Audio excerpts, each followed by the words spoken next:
Hello guys, welcome to today's Topic TV.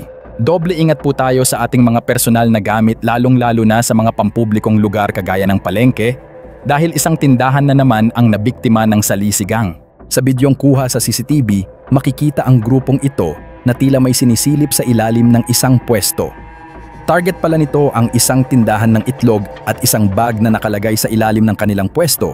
Agad ipinasa ng babaeng nakaitim ang isang eco bag sa lalaki at muling nagmanman sa tabi ng pwesto. Habang ang kanyang mga kasama ay pumuwesto na sa kanyang toka, ang iba'y pumunta sa kabilang gilid ng pwesto para linlangin ang bantay nito at ang isa na may nagkunwaring bibili sa may harap para di ito mapansin ng ibang tindera.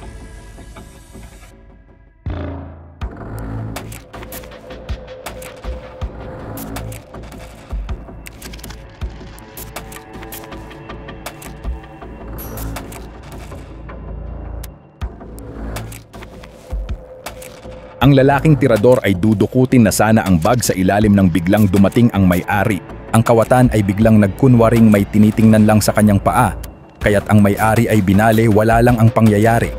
Ang kawatan na may nagkunwa-kunwari lang na may inaayos lang sa kanyang short para ipakita lang na patay mali siya lang ito kaugnay sa muntik na siyang mahuli ng may-ari sa kanyang pagsilip sa ilalim.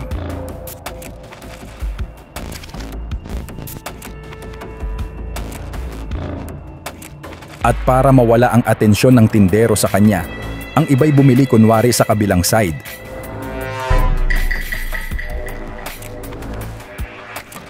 At dahil medyo nahihirapan siyang dukutin ito, tumulong na rin ang iba pa nitong kasama.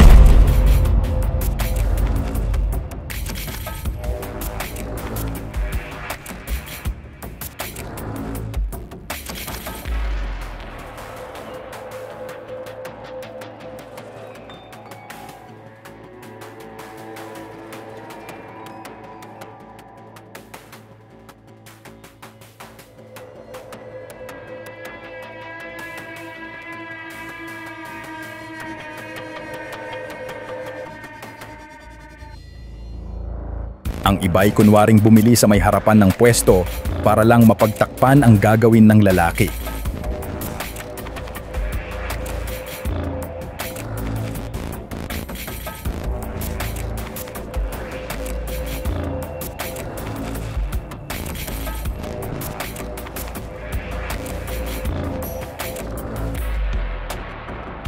Hanggang sa dukutin na ito ng lalaki sa ilalim ng walang nakakapansin.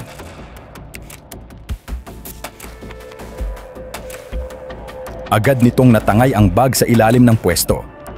Agad ding nagsialisan ang kanyang kasama at iniwanan na lang ang kanilang binibili. Kung sino man daw po ang nakakakilala sa grupong ito ay may naghihintay na pabuya sa sino mang makakapagturo sa mga ito.